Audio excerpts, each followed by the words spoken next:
ಪ್ರೇಮಲೋಕದ ಪಾರಿಜಾತವೇ ಯಾಕೆ ನೀನು ಎದೆಯ ತುಂಬಿದೆ. ಹಾಯ್ ಹಲೋ ಫ್ರೆಂಡ್ಸ್, ಎಲ್ಲರೂ ಹೇಗಿದ್ದೀರಾ? ಎಲ್ಲರೂ ಚೆನ್ನಾಗಿದ್ದೀರಾ ಅಂತ ಭಾವಿಸ್ತೀನಿ. Welcome back to my channel. ನಾನು ಇವತ್ತು ಸಂಜೆಯಿಂದ ಬ್ಲಾಗ್ ಶುರು ಮಾಡ್ಕೊತಾ ಇದ್ದೀನಿ. ಬಿಕಾಸ್ ಬೆಳಗ್ಗೆಯಿಂದ ತುಂಬ ಕೆಲಸ ಇತ್ತು. ಅಂದರೆ ನೆಕ್ಸ್ಟ್ ಡೇಯ ಪ್ರಿಪರೇಷನ್ ಕೆಲಸ ಇತ್ತು ತುಂಬಾನೇ. ಬಿಕಾಸ್ ನನ್ನ ಮಗಳು ಬರ್ತಾ ಇದ್ದಾಳೆ. ಸೊ ಅದಕ್ಕಾಗಿಯೇ ಇದೆಲ್ಲ ಪ್ರಿಪ್ರೇಷನ್ಸ್ ನಡೀತಾ ಇದೆ. ಅವಳ ಎಕ್ಸಾಮ್ ಇರೋದ್ರಿಂದ ಕೊಯಂಬತ್ತೂರಲ್ಲೇ ಸೆಂಟ್ರ್ ಬಿದ್ದಿತ್ತು. ಸೊ ಅದಕ್ಕಾಗಿ ನನ್ನ ಹಸ್ಬೆಂಡ್ ಹೋಗಿ ಎಕ್ಸಾಮ್ ಅಟೆಂಡ್ ಮಾಡಿಸಿ ಅವಳನ್ನ ಕರ್ಕೊಂಬರ್ತಾ ಇದ್ದಾರೆ. 5 ಡೇಸ್ ರಜಾ ಇದೆ. ಸೊ ಅದಕ್ಕಾಗಿ ಎಲ್ಲರೂ ಊರಿಗೆ ಹೋಗ್ತಾ ಇದ್ದಾರೆ. ಹಾಸ್ಟೆಲಲ್ಲಿ ಒಬ್ಬಳೇ ಇರೋದಕ್ಕೆ ಬೇಡ ಅಂತ ಅಂದ್ಬಿಟ್ಟು 5 ಡೇಸ್ ಕರ್ಕೊಂಬರ್ತಾ ಇದ್ದಾರೆ. ಮತ್ತು ಈವನ್ ಅವಳು ಕೂಡ ಇರೋದಿಲ್ಲ, ಒಬ್ಳೇನೇನೆ. ಅದಕ್ಕಾಗಿ 5 ಡೇಸ್ ರಜಾ ಇದೆ ಅಂತ ಅಂದ್ಬಿಟ್ಟು ಬರ್ತಾ ಇದ್ದಾಳೆ. ಅವಳಿಗಾಗಿನೇ ಇದೆಲ್ಲ ಪ್ರಿಪ್ರೇಷನ್ಸ್. ಅವಳು ಹೇಳಿದ್ಲು ಆಲ್ರೆಡಿ ಚಿಕನ್ ಗೀ ರೋಸ್ಟ್ ಮತ್ತು ನೀರು ದೋಸೆ ಬೇಕು ಅಂದ್ಬಿಟ್ಟು. ಮತ್ತು ಬೆಳಗ್ಗೆ ಎಲ್ಲ ಅಂದರೆ ಬೇಗ ಆಗೋದಿಲ್ಲ ಅಂತ ಅಂದ್ಬಿಟ್ಟು ಈಗಲೇ ಮಸಾಲೆ ಎಲ್ಲ ಹುರಿದು ಇಟ್ಕೊತಾ ಇದ್ದೀನಿ. ಅವಳು ನಿನ್ನೆ ಬರೋ ಅಷ್ಟೊತ್ತಿಗೆ ಮಿಡ್‌ನೈಟ್ ಆಗಿತ್ತು. ಸೊ ಈವ್ನಿಂಗ್ ಅದು ನೈಟ್ ನಾನು ವ್ಲಾಗ್‌ನ ಕಂಟಿನ್ಯೂಯೇಷನ್ ಮಾಡಕ್ಕೆ ಆಗಲಿಲ್ಲ. ಇದು ನೆಕ್ಸ್ಟ್ ಡೇಯ ವ್ಲಾಗ್ ಆಗಿರುತ್ತೆ ಇದು. ರಾತ್ರಿನೇ ಮಸಾಲೆ ಐಟಮ್‌ನೆಲ್ಲ ನಾನು ಹುರಿದಿಟ್ಟಿದ್ದೆ. ಚಿಕನ್ ಗೀ ರೋಸ್ಟ್ ನಾನು ಆಲ್ರೆಡಿ ನನ್ನ ಚಾನಲಲ್ಲಿ ಅಪ್ಲೋಡ್ ಮಾಡಿದ್ದೀನಿ. ಯಾರಿಗೆಲ್ಲ ನೋಡಿಲ್ಲ ಪ್ಲೀಸ್ ಹೋಗಿ ಒಂದ್ಸತಿ ಚೆಕ್ ಮಾಡಿ. ಮತ್ತು ಈವನ್ ಪೋಸ್ಟಲ್ಲೂ ಕೂಡ ನಾನು ಅಪ್ಲೋಡ್ ಮಾಡಿದ್ದೀನಿ. ಅಲ್ಲೂ ಕೂಡ ಲಿಂಕ್ ಕೊಟ್ಟಿದ್ದೀನಿ. ಅಲ್ಲೂ ಕೂಡ ಹೋಗಿ ಚೆಕ್ ಮಾಡ್ಕೊಳ್ಳಿ. ಚಿಕನ್ ಗೀ ರೋಸ್ಟ್ ರೆಸಿಪಿ ಹೇಗೆ ಮಾಡೋದು ಅಂತ ಅಂದ್ಬಿಟ್ಟು. ಸೂಪರ್ ಆಗಿರುತ್ತೆ. ನೀರು ದೋಸೆಗೆ, ಚಪಾತಿಗೆ, ನಾರ್ಮಲ್ ದೋಸೆಗೆ ಅಂತೂ ತುಂಬಾನೇ ಚೆನ್ನಾಗಿರುತ್ತೆ. ನೀರು ದೋಸೆಗಂತೂ ಒಳ್ಳೆ ಕಾಂಬಿನೇಷನ್. ಆ್ಯಕ್ಚುಲಿ ನನ್ನ ಮಗಳು ಕೇಳಿದ್ದಿದ್ದು ನೀರು ದೋಸೆಗೆ ಅಂತನೇ. ಇದನ್ನ ಡ್ರೈ ಮಾಡ್ತಾರೆ. ನಾನು ಸ್ವಲ್ಪ ಸೆಮಿ ಗ್ರೇವಿ ಮಾಡ್ತೀನಿ. ಬಿಕಾಸ್ ದೋಸೆಗೆಲ್ಲನೂ ಚೆನ್ನಾಗಿರುತ್ತಲ್ವ. ಸೊ ಅದಕ್ಕಾಗಿ ಗ್ರೇವಿ ಟೈಪಲ್ಲಿ ನಾನು ಮಾಡ್ತಾ ಇದ್ದೀನಿ. 1-2 ಸತಿ ಡ್ರೈ ಮಾಡಿದ್ದೆ. ಆಮೇಲೆ ಒಂದು ಸತಿ ಪರೋಟಾಗೆ ಅಂತ ಅಂದ್ಬಿಟ್ಟು ನಾನು ಗ್ರೇವಿ ಟೈಪ್ ಮಾಡಿದ್ದೆ. ಆವಾಗಲಿಂದ ನನ್ನ ಮಗಳು ಅದನ್ನ ಇಟ್ಕೊಂಡ್ಬಿಟ್ಲು, ಗ್ರೇವಿ ಟೈಪೇ ಇರಲಿ, ಡ್ರೈ ಬೇಡ ಅಂತ ಅಂದ್ಬಿಟ್ಟು. ಸೊ ಅದಕ್ಕಾಗಿ ಎಲ್ಲ ಪ್ರಿಪೇರ್ ಮಾಡ್ಕೊತಾ ಇದ್ದೀನಿ. ಅವಳು ಇನ್ನೂ ಎದ್ದಿಲ್ಲ. ಬಿಕಾಸ್ ನೈಟ್ ಲೇಟಾಗಿ ಬಂದಿರೋದ್ರಿಂದ ಸ್ವಲ್ಪ ರೆಸ್ಟ್ ಮಾಡಲಿ ಅಂತ ಅಂದ್ಬಿಟ್ಟು ಮಲಗಿದ್ದಾಳೆ. ಈವನ್ ನನ್ನ ಹಸ್ಬೆಂಡು ಕೂಡ ಮಲಗಿದ್ರು. ಅವ್ರು ನೈಟ್ ಬರೋಷ್ಟೊತ್ತಿಗೆ ಒಂದು 2:00 ಆಗಿತ್ತು ಅಂತ ಅನ್ಕೊತೀನಿ. ಸೊ ಅದಕ್ಕಾಗಿಯೇ ನಾನು ಯಾವುದೇ ಥರದ ವೀಡಿಯೋಸ್ ನೆನ್ನೆ ನೈಟ್ ಮಾಡ್ಕೊಳಕ್ಕಾಗಲಿಲ್ಲ. ನಾನು ನೆನ್ನೆ ನೈಟ್ ಮಸಾಲೆ ಎಲ್ಲ ಹುರಿದು ನಾನು ಕೆಲಸ ಎಲ್ಲ ಮುಗಿಸೋ ಅಷ್ಟೊತ್ತಿಗೆ ಲೇಟಾಗಿ ಹೋಗಿತ್ತು. ಸೊ ಅದು ಕೂಡ ನಾನು ಅದಕ್ಕೇನೆ ನೆಕ್ಸ್ಟ್ ಡೇಯ ವ್ಲಾಗ್ ಕಂಟಿನ್ಯೂಯೇಷನ್ ಮಾಡ್ಕೊತಾ ಇದ್ದೀನಿ. ನಾನಿಲ್ಲಿ ಚಿಕನ್ ಗೀ ರೋಸ್ಟ್ ಪ್ರಿಪೇರ್ ಮಾಡಿಕೊಂಡು ಹಂಗೇನೆ ಅದ್ರ ಜೊತೆಗೇನೆ ಕೆಲಸಗಳೆಲ್ಲ ಮುಗಿಸ್ಕೊತಾ ಇದ್ದೀನಿ. ಬಿಕಾಸ್ ನೀರು ದೋಸೆ ಹಾಕೊಂಡು ಕೂತ್ಕೊಂಡ್ರೆ ಗೊತ್ತಲ್ವಾ, ಅದಂತೂ ಲೇಟೇನೆ. ಸೊ ಅದಕ್ಕಾಗಿಯೇ ಸ್ವಲ್ಪ ಕೆಲಸಗಳೆಲ್ಲ ಮುಗಿಸ್ಕೊಂಬಿಡೋಣ. ಮತ್ತು ಪಾತ್ರೆ ಜಾಸ್ತಿ ಇದ್ದಷ್ಟುನು ನಮಗೆ ಅದು ಹೆಕ್ಟಿಕ್ ಆಗೋದು. ಸೊ ಅದಕ್ಕೇನೆ ನಾನು ಪಾತ್ರೆ ಸ್ವಲ್ಪ ಇದ್ದಂಗೆನೆ ನಾನು ಕ್ಲೀನ್ ಮಾಡ್ಕೊಂಬಿಡ್ತೀನಿ. ತುಂಬ ಜಾಸ್ತಿ ಅಂತಲೂ ನಾನು ಇಟ್ಕೊಳೋದಿಲ್ಲ. ಸೊ ಎಲ್ಲ ಪಾತ್ರೆ ಎಲ್ಲ ತೊಳೆದಿದ್ದಾದ್ಮೇಲೆ ನೆಕ್ಸ್ಟ್ ಹಂಗೇನೆ ಎಲ್ಲ ಸ್ಲ್ಯಾಬ್ಸ್ ಎಲ್ಲನೂ ಕ್ಲೀನ್ ಮಾಡ್ಕೊಂಬಿಡ್ತೀನಿ. ಬಿಕಾಸ್ ನನಗೆ ಅವಾಗವಾಗ ಹಂಗಂಗೆ ಕ್ಲೀನ್ ಆಗ್ತಾ ಇರಬೇಕು. ನನಗದು ತುಂಬ ಹರಡ್ಕೊಂಡು ಆಮೇಲೆ ಒಟ್ಟಿಗೆ ಮಾಡ್ತೀನಿ ಅಂತಂದರೆ ನನಗದು ಇಷ್ಟ ಆಗೋದಿಲ್ಲ. ಅಡುಗೆ ಮಾಡ್ಬೇಕಾದ್ರೆ ಆರಾಮಾಗಿ ಫ್ರೀಯಾಗಿರಬೇಕು. ಮತ್ತು ಅವಾಗವಾಗ ಹಂಗಂಗೆ ಕ್ಲೀನ್ ಮಾಡ್ಕೊಂಬಿಡ್ಬೇಕು. ನಂಗೆ ಅದೆಲ್ಲ ಹರಡ್ಕೊಂಡು ಮಾಡಿಕೊಂಡು ನಂಗೆ ಆ ಥರ ಫುಲ್ಲುನು ಆಮೇಲೆ ಮಾಡ್ಕೊಳ್ಳೋಣ ಅಂತ ನನಗೆ ಆ ಥರ ಇಷ್ಟ ಆಗೋದಿಲ್ಲ. ಅವಾಗವಾಗಲೇ ನಾನು ಎಲ್ಲ ಮಾಡ್ಕೊಂಬಿಡ್ತೀನಿ. ಬಿಕಾಸ್ ಚಿಕನ್ ಮಾಡಬೇಕಾದ್ರೆ ಗೊತ್ತು ತುಂಬ ಕೆಲಸ ಇರುತ್ತಲ್ವ. ಸೊ ಅದಕ್ಕಾಗಿಯೇ ಅವಾಗೆ ಅಂತಲ್ಲ, ಯಾವುದೇ ಟೈಮಲ್ಲಾದ್ರೂನು ನಾನು ಅವಾಗವಾಗಿಂದ ಅವಾಗಲೇ ಕ್ಲೀನ್ ಮಾಡ್ಕೊಂಬಿಡ್ತೀನಿ. ಮತ್ತು ಹಾಗೇನೇ ಚಿಕನ್ಗೆ ಮಸಾಲೆನ ರೆಡಿ ಮಾಡ್ಕೊತಾ ಇದ್ದೀನಿ. ಇದು ಆ್ಯಕ್ಚುಲಿ ಡ್ರೈ ರೋಸ್ಟ್ ಮಾಡಿಕೊಂಡು ಪೌಡರ್ ಮಾಡ್ಕೊಬೇಕಾಗತ್ತೆ. ಅಂದರೆ ನಾನು ಹೇಳ್ದಂಗೆ ಲಾಸ್ಟ್ ಇದರಲ್ಲಿ ಅಪ್ಲೋಡ್ ಮಾಡಿದ್ದೀನಿ. ಇದಕ್ಕೇನಿಲ್ಲ, ಮೆಣಸು, ಧನಿಯಾ, ಬ್ಯಾಡಗಿ ಮೆಣಸಿನ್ಕಾಯಿ, ಒಣಮೆಣಸಿನ್ಕಾಯಿ ಮತ್ತು ಸೋಂಪು ಇದೆಲ್ಲ ಡ್ರೈ ರೋಸ್ಟ್ ಮಾಡಿಕೊಂಡು ಪೌಡರ್ ಮಾಡಿಕೊಂಡು ನೆಕ್ಸ್ಟ್ ಇದಕ್ಕೆ ಹುಣಸೆ ಹುಳಿ ಆ್ಯಡ್ ಮಾಡಿಕೊಂಡು ಚಿಕನ್ಗೆ ಹಾಕಿ ಮ್ಯಾರಿನೇಷನ್ ಮಾಡುವಂಥದ್ದು. ಅಂದರೆ ಟೈಮ್ ಇತ್ತು ಅಂತಂದರೆ ಮ್ಯಾರಿನೇಷನ್ ಮಾಡ್ಬೋದು. ಇಲ್ಲ ಅಂತಂದರೆ ಅಟ್ಲೀಸ್ಟ್ 1 ಅವರ್ ಆದರೂ ಮ್ಯಾರಿನೇಷನ್ ಮಾಡಿಟ್ರೆ ತುಂಬಾ ಚೆನ್ನಾಗಿರುತ್ತೆ. ನಾನು ಆ್ಯಕ್ಚುಲಿ ಇಲ್ಲಿ ಫಸ್ಟ್ ಪೌಡ್ರ್ ಮಾಡ್ಕೊತಾ ಇದ್ದೀನಿ. ಪೌಡ್ರ್ ಮಾಡ್ಕೊಂಡು ಆದಮೇಲೆ ಹುಣಸೆ ಹುಳಿ ಹಾಕ್ಕೊಂಡು ಆಮೇಲೆ ನೆಕ್ಸ್ಟು ಪೇಸ್ಟ್ ರೀತಿಯಲ್ಲಿ ಮಾಡ್ಕೊತೀನಿ. ಆಗ ನಾನು ಇದೆಲ್ಲ ಮಾಡ್ಕೊಳೋ ಅಷ್ಟೊತ್ತಿಗೆ ಆಲ್ರೆಡಿ ಈವನ್ ನನ್ನ ಹಸ್ಬೆಂಡು ಕೂಡ ಎದ್ದು ಬಂದಿದ್ದರು. ಅವರು ಚಿಕನ್ ತೊಳೆಯೋದಕ್ಕೆ ಎಲ್ಲನೂ ಹೆಲ್ಪ್ ಮಾಡ್ತಾಯಿದ್ರು. ಒಬ್ಬಳೇ ಮಾಡ್ತಾ ಇದ್ದೀನಿ ಅಂತ ಅಂದ್ಬಿಟ್ಟು ಅವರು ಚಿಕನ್ ಎಲ್ಲ ವಾಶ್ ಮಾಡಿಕೊಡ್ತಾಯಿದ್ರು. ನಾನು ಮಸಾಲೆ ಎಲ್ಲ ರೆಡಿ ಮಾಡ್ಕೊಳೋ ಅಷ್ಟೊತ್ತಿಗೆ ಅವರು ಒಬ್ಬೊಬ್ಬರೇ ಹಂಗೆ ಹುಡುಗರು ಕೂಡ ಎದ್ದೇಳೋಕ್ಕೆ ಸ್ಟಾರ್ಟ್ ಆದರು. ಅವ್ರಿಗೆ ಹಾಲೆಲ್ಲ ಕೊಟ್ಟು ಎಲ್ಲ ಇದು ಮಾಡಿ. ಅಂದರೆ ಬೆಳಗ್ಗೆ ಹೊತ್ತು ನಮ್ಮ ಮನೇಲಿ ಕಾಫಿ ಟೀ ಯಾವುದೇ ಥರದ ಅಭ್ಯಾಸ ಇಲ್ಲ. ಜಸ್ಟ್ ಏನಿದ್ರೂ ಹಾರ್ಲಿಕ್ಸ್ ಬೋರ್ಮಿಟ ಈ ಥರದೇ ಅಭ್ಯಾಸ ನಮ್ಮ ಮನೆಯಲ್ಲಿ. ಈವನ್ ನಮಗೂ ಕೂಡ ಯಾವುದೇ ಥರದ ಅಭ್ಯಾಸ ಇಲ್ಲ, ಕಾಫಿ ಟೀ ಆಗಿರ್ಬೋದು ಇದು ಯಾವುದೂ ಇಲ್ಲ. ಸೊ ಅದಕ್ಕಾಗಿನೇ ಹಂಗೆ ನನ್ನ ಹಸ್ಬೆಂಡ್ ಚಿಕನ್ ಎಲ್ಲ ವಾಶ್ ಮಾಡ್ಕೊಟ್ಟಿದ ತಕ್ಷಣ ಈವನ್ ನನ್ನ ಮಸಾಲೆ ಕೂಡ ಅದ್ರ ಟೈಮಿಗೆ ರೆಡಿ ಆಯಿತು.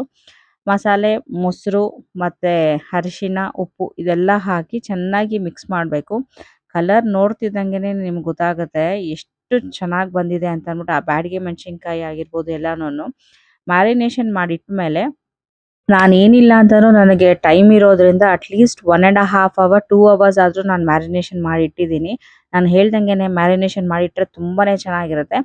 ಆಮೇಲೆ ಇದು ಬಂದು ಯಾವುದೇ ಥರದ ಎಣ್ಣೆ ಹಾಕಿ ಇದನ್ನು ರೋಸ್ಟ್ ಮಾಡೋಂಗಿಲ್ಲ, ಬರೀ ತುಪ್ಪದಲ್ಲೇ ಮಾಡಬೇಕು. ಯಾಕೆಂದರೆ ಚಿಕನ್ ಗೀ ರೋಸ್ಟ್, ಅದಕ್ಕಾಗೇನೆ ತುಪ್ಪ ಮತ್ತು ಈರುಳ್ಳಿ ಎಲ್ಲ ಒಗ್ಗರಣೆಗೆ ಹಾಕಿ ನೆಕ್ಸ್ಟ್ ಚಿಕನ್ ಹಾಕಿ ಚೆನ್ನಾಗಿ ಅಂದರೆ ಮಿಕ್ಸ್ ಮಾಡ್ಕೊಬೇಕು ಇದನ್ನು. ಅಷ್ಟರಲ್ಲಿ ಇವನ್ ನನ್ನ ಮಗಳು ಕೂಡ ಎದ್ದು ಬಂದ್ಲು. ಸೊ ನನ್ನ ಚಿಕ್ಕವಳು ಅವಳಿಗೋಸ್ಕರ ಗಿಫ್ಟ್ ರೆಡಿ ಮಾಡಿದ್ದಾಳೆ. ಬಿಡು ಬಿಡು ಬಿಡು ಬಿಡೇ. ಅಯ್ಯೋ ಬೆಂಕಿ ಬೆಂಕಿ ಎತ್ಕೊಂಡು ಹಿಂಗೆ ಅಂತ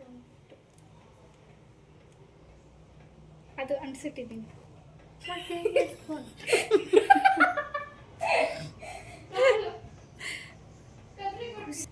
ಅಂಟಿಸ್ಬಿಡಿ ನಾನು ಎಲ್ಲಿಂದ ಎತ್ಕೊಂಡ್ರೆ ಏನದು ನಾನು ಮಾಡಿರೋದು. ಎತ್ಕೊ. ಕ್ರಾಸ್ ಸೆಟ್ ಮಾಡ್ತೀಯಾ? ಹ್ಞೂ ಮಾಡ್ತೀನಿ.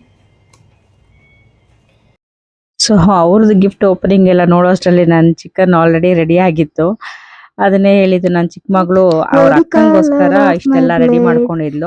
ಅವ್ರ ಜೊತೆಗೆ ಸಾಂಗ್ ಕೂಡ ಪ್ಲೇ ಮಾಡ್ತಾ ಇದ್ಲು, ಕೇಳಿಸ್ಕೊಳ್ಳಿ.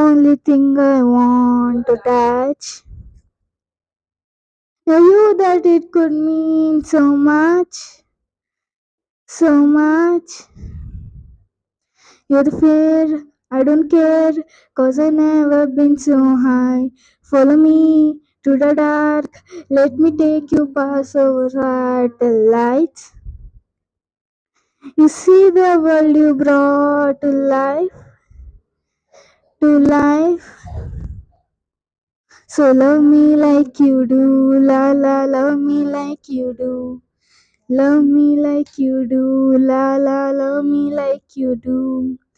Touch me like you do, ta ta, touch me like you do.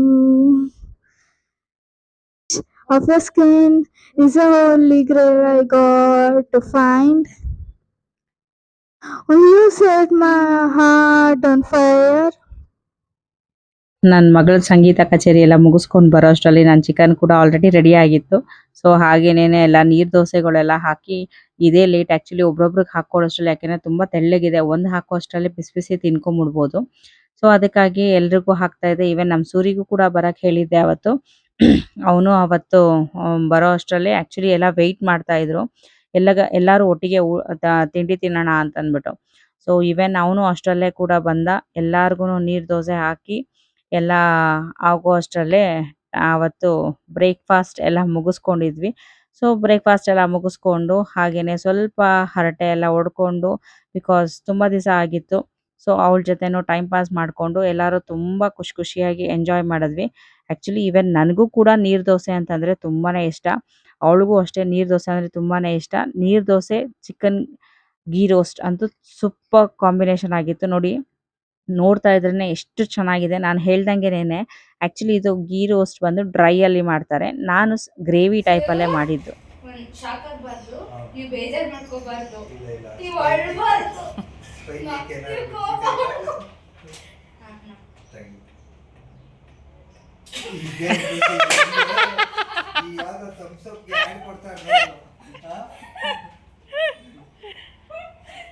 ಕಿವಿ ಬೇರೆ ಅರ್ಧ ಐತೆ, ಇನ್ನೊಂದಿಲ್ಲ.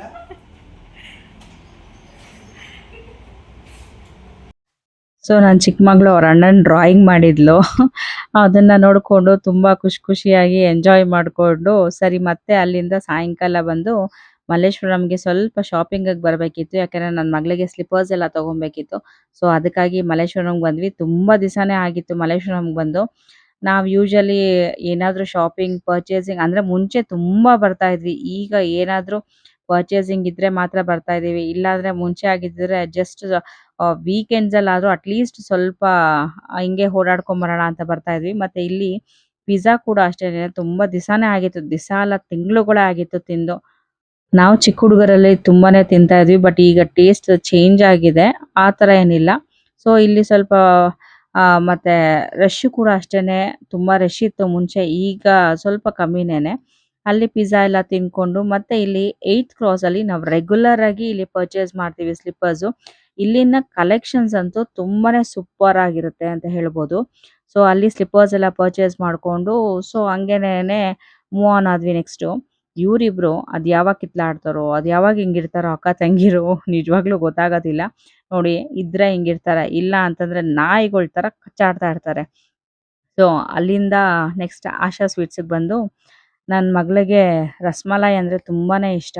ಈವನ್ ನನ್ನ ಚಿಕ್ಕವಳಿಗೆ ರಸಗುಲ್ಲ ಇಷ್ಟ. ಸೊ ಅದಕ್ಕಾಗಿನೇನೆ ಆಶಾ ಸ್ವೀಟ್ಸ್‌ಗೆ ಬಂದ್ವಿ. ಆಶಾ ಸ್ವೀಟ್ಸ್ ಅಲ್ಲಿ ಸ್ವಲ್ಪ ಅಲ್ಲೂನು ಬಾದಾಮಿ ಹಾಲು ಫೇಮಸ್ ಅಲ್ವಾ. ಸೊ ಬಾದಾಮಿ ಹಾಲು, ಮ್ಯಾಂಗೋ ಶೇಕ್ ಅದು ಕೂಡ ತುಂಬಾನೇ ಚೆನ್ನಾಗಿತ್ತು. ಮ್ಯಾಂಗೋ ಸೀಸನ್ ಆಗಿರೋದ್ರಿಂದ ತುಂಬಾನೇ ಚೆನ್ನಾಗಿತ್ತು. ಅದನ್ನೆಲ್ಲಾನು ಸ್ವಲ್ಪ ಕುಡ್ಕೊಂಡು ಎಲ್ಲ ತಿನ್ಕೊಂಡು ಅಲ್ಲಿಂದ ನಾವು ಮತ್ತೆ ಮೂವ್ ಆನ್ ಮಾಡಿದ್ವಿ. ಅಲ್ಲಿಂದ ಬರ್ತಾ ಇದ್ದಂಗೆ ನನ್ನ ಮಗಳು ಬಂದು ಇಯರಿಂಗ್ಸ್ ಬೇಕು ಅಂತಂದ್ಲು. ಸೊ ಹೆಣ್ಮಕ್ಳಿಗೆ ಇಯರಿಂಗ್ಸು, ಬ್ಯಾಂಗಲ್ಸು ಎಂಡ್ಲೆಸ್ ಶಾಪಿಂಗ್ ಅಂತಾನೆ ಹೇಳ್ಬೋದು ಹೆಣ್ಮಕ್ಳಿಗೆ ಅಂತ ಅಂದ್ಬಿಟ್ಟು. ಸೊ ಕಾಲೇಜ್ ಯೂಸ್‌ಗೆ ಬೇಕು ಅಂತಂದ್ಲು. ಈವನ್ ನನ್ನ ಚಿಕ್ಕವಳಿಗೂ ಕೂಡ ಅವಳು ಬ್ರೇಸ್ಲೆಟ್ಸ್ ಬೇಕು ಅಂತಂದ್ಲು. ಸೊ ಅದಕ್ಕಾಗಿನೇನೆ ಸ್ವಲ್ಪ ಕಾಲೇಜ್ ಯೂಸ್‌ಗೆ ಅಂತ ಅಂದ್ಬಿಟ್ಟು ಡೈಲಿ ವೇರ್‌ಗೆ ಅಲ್ಲಿ ಪರ್ಚೇಸಿಂಗ್ ಅಂದ್ರೆ ಇಯರಿಂಗ್ಸ್ ಎಲ್ಲ ಪರ್ಚೇಸ್ ಮಾಡ್ಕೊಂಡು ಸೊ ಅಲ್ಲಿಂದ ನಾವು ಬಂದಿದ್ದು ರಾಮೇಶ್ವರಂ ಕೆಫೆಗೆ. ಆಕ್ಚುಲಿ ತುಂಬಾ ವ್ಲಾಗ್ಸ್ ಅಲ್ಲಿ ನೋಡಿರ್ತೀರಾ. ಇದು ನಾವು ರೆಗ್ಯುಲರ್ ಆಗಿ ಬರೋವಂಥದ್ದು. ಸುಮಾರು ಸತಿ ಯಾವಾಗ ನೋಡಿದ್ರು ಇಲ್ಲೇ ಬಿದ್ದಿರ್ತೀವಿ. ಯಾಕೆಂದ್ರೆ ಅಷ್ಟು ಟೇಸ್ಟ್ ಇಷ್ಟ ನನ್ನ ಮಗಳಿಗೆ. ಇಲ್ಲಿ ದೋಸೆ, ಘೀ ಪುಡಿ ಇಡ್ಲಿ ತುಂಬಾನೇ ಇಷ್ಟ. ಇವಳಿಗಂತೂ ಘೀ ಪುಡಿ ಇಡ್ಲಿ ಇಲ್ಲಿ ತುಂಬಾನೇ ಇಷ್ಟ. ಮತ್ತೆ ಇಲ್ಲಿ ಟೇಸ್ಟ್ ಚೆನ್ನಾಗಿರುತ್ತೆ, ಬಟ್ ಪ್ರೈಸ್ ವೈಸ್ ಅಂತೂ ತುಂಬಾನೇ ಇದೆ.